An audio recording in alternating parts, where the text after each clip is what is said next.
Georgian trip plan ചെയ്തപ്പോൾ കാണാനുള്ള സ്ഥലങ്ങളെ പറ്റിയൊക്കെ ഒന്ന് അന്വേഷിച്ചപ്പോൾ കണ്ടൊരു പ്ലേസായിരുന്നു റെയിൻബോ മൗണ്ടൻ.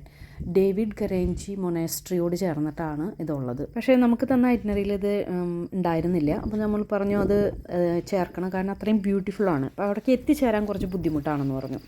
അപ്പോൾ ഞങ്ങൾ പറഞ്ഞു കുഴപ്പമില്ല, ഒരു ദിവസം പോയാലും കുഴപ്പമില്ല, ഈസ്റ്റേൺ റീജിയനിലാണ് ഇതുള്ളത്, ഞങ്ങൾക്ക് പോകാൻ താല്പര്യമുണ്ടെന്ന് പറഞ്ഞു. അങ്ങനെ ഞങ്ങൾ യാത്ര തുടർന്നു. അപ്പോൾ ഞങ്ങളെ കൊണ്ട് സ്ഥലങ്ങളൊക്കെ കാണിച്ചു തരുന്നത് ഒരു പയ്യൻ, ഇവിടെ ഡോക്ടർ MBBS പഠിക്കുന്ന ഒരു പയ്യനാണ്. അപ്പോൾ ആൾ ഇതിനു മുൻപ് ഒരു പ്രാവശ്യം ഇവിടെ വന്നിട്ടുള്ളൂ എന്ന് പറഞ്ഞു. പക്ഷേ അത് മെയിൻ ടാറിട്ട് റോട്ടിൽ കൂടെയായിരുന്നു. അപ്പോൾ അത് കുറച്ച് ഡിസ്റ്റൻസ് ഉണ്ടെന്നും പറഞ്ഞിട്ട് എളുപ്പ വഴിയിൽ നമുക്ക് പോകാമെന്നും പറഞ്ഞ് ഒരു റൂട്ട് കണ്ടുപിടിച്ചു. പക്ഷേ ആ റൂട്ട് എന്ന് പറയുന്നത് ശരിക്കുമുള്ള ഒരു റോഡല്ലായിരുന്നു. അതായത് ഈ ആർമിയുടെ ട്രക്കുകൾ അല്ലെന്ന് വെച്ച് കഴിഞ്ഞാൽ 4 വീൽ ഡ്രൈവൊക്കെ പോയി അതിൻ്റെ ഒരു ട്രേസ് അത്രയേ ഉള്ളൂ. അപ്പോൾ നല്ല കല്ലും സ്ട്രോങ് ആയിട്ടുള്ള വലിയ വലിയ കല്ലുകളൊക്കെ ഉണ്ടായിരുന്നു. ഇടയ്ക്കിടയ്ക്ക് വണ്ടിയുടെ അടിക്കുന്നുണ്ടായിരുന്നു. അതിൽ ഓൾമോസ്റ്റ് ഒരു 1.5 മണിക്കൂറോളം നമുക്ക് അതിൽ കൂടെ ഡ്രൈവ് ചെയ്യേണ്ടതായിട്ട് വന്നു. ആരും ഇല്ലാത്ത വിജനമായിട്ടുള്ളൊരു പ്രദേശം. ശരിക്കും പേടിയുണ്ടായിരുന്നു ഉള്ളിൽ, വണ്ടിയെങ്ങാനും നിന്ന് പോകുക, എന്തെങ്കിലും സംഭവിച്ചു കഴിഞ്ഞാൽ ഒരാളെ വിളിച്ചാൽ പോലും കിട്ടാത്തൊരവസ്ഥയായിരുന്നു.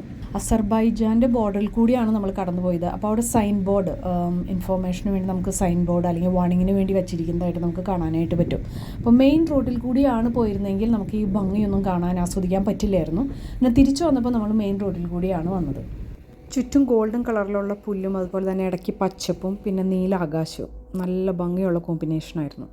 അങ്ങനെ അവിടെ എത്തിപ്പെട്ടപ്പോൾ അത് അത്രയും ഡ്രൈവ് ചെയ്ത് വന്ന് വെർത്താന്ന് തോന്നി. കാരണം നമ്മൾ ഫോട്ടോയിലൊക്കെ കണ്ട പോലെ തന്നെ പല ഷെയ്ഡിലുള്ള അടക്കടക്കായിട്ട് വെച്ചിരിക്കുന്ന പാറക്കൂട്ടങ്ങൾ, അതിനോട് ചേർന്ന് തന്നെ മൊനാസ്ട്രി.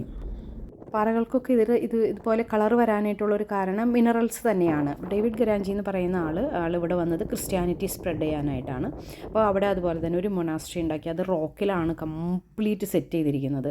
അവിടെ ഇപ്പോൾ ആരുമില്ല, കുറേ സ്ഥലങ്ങളിലേക്കൊന്നും നമുക്ക് എൻട്രി ഇല്ല അതിൻ്റെ ഉള്ളിലേക്ക്.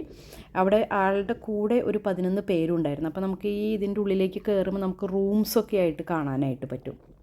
താഴേക്ക് ഇറങ്ങിപ്പോയി ആ മൗണ്ടൻ്റെ അടുത്തൊക്കെ നിന്ന് ഒത്തിരി പേര് ഫോട്ടോ എടുക്കുന്നുണ്ട്. പക്ഷേ ഞങ്ങൾ ഇറങ്ങിയില്ല, കാരണം ഒത്തിരി സ്റ്റീപ്പാണ് താഴത്തേക്ക്. അപ്പോൾ അതുകൊണ്ട് ഇറങ്ങാൻ നിന്നില്ല.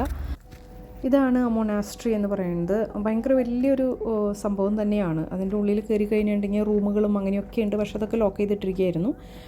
ഒത്തിരി പഴയതായതുകൊണ്ടായിരിക്കാം നമ്മൾക്ക് പല സ്ഥലങ്ങളിലേക്കും എൻട്രി ഇല്ല, ലോക്ക് ചെയ്തിട്ടിരിക്കുകയാണ്. പക്ഷേ ചർച്ചുണ്ട്, വളരെ ചെറിയൊരു ചർച്ചാണ്. അതിലേക്ക് നമുക്ക് പ്രവേശിക്കാനും പ്രാർത്ഥിക്കാനും ഒക്കെ പറ്റും.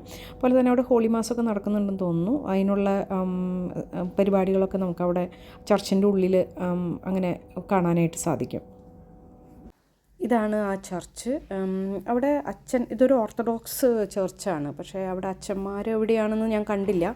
അവിടെ ഉണ്ടാവണം, കാരണം അവിടെ ഹോളി മാസം അങ്ങനെയുള്ള പരിപാടികൾ നടക്കുന്ന ആ ഒരു കാര്യങ്ങൾ നമുക്ക് അവിടെ ചർച്ചിൻ്റെ ഉള്ളിൽ ചെന്ന് കഴിഞ്ഞിട്ടുണ്ടെങ്കിൽ അതുപോലെ മെയിൻറ്റെയിൻ ചെയ്തിരിക്കുന്നതായിട്ട് കാണാനായിട്ട് പറ്റും.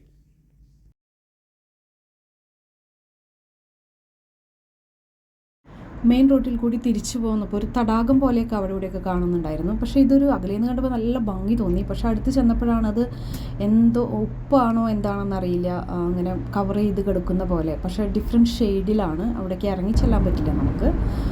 പക്ഷേ ഫോട്ടോ ഒക്കെ എടുക്കുമ്പോൾ നല്ല ഭംഗിയായിരുന്നു കാണാനായിട്ട്. പിന്നെ കുറച്ചും കൂടി മുന്നിലേക്ക് പോയി കഴിയുമ്പോൾ അവിടെ കുറച്ച് ആൾക്കാർ താമസിക്കുന്ന വീടുകളൊക്കെ കാണാനായിട്ട് പറ്റി. അവിടെ ആകെയുള്ളൊരു ആ ഏരിയയിൽ കണ്ടൊരു സെറ്റിൽമെൻറ്റ് അത് മാത്രമായിരുന്നു. അവിടെ ബോർഡ് കണ്ടു, ക്യാമ്പിംഗ് ഫെസിലിറ്റി എന്നും പറഞ്ഞു. അപ്പോൾ അതിനോട് റിലേറ്റ് ചെയ്തിട്ടായിരിക്കാം ആൾക്കാർ അവിടെ സെറ്റിൽ ചെയ്തിരിക്കുന്നതെന്ന് വിചാരിക്കുന്നു.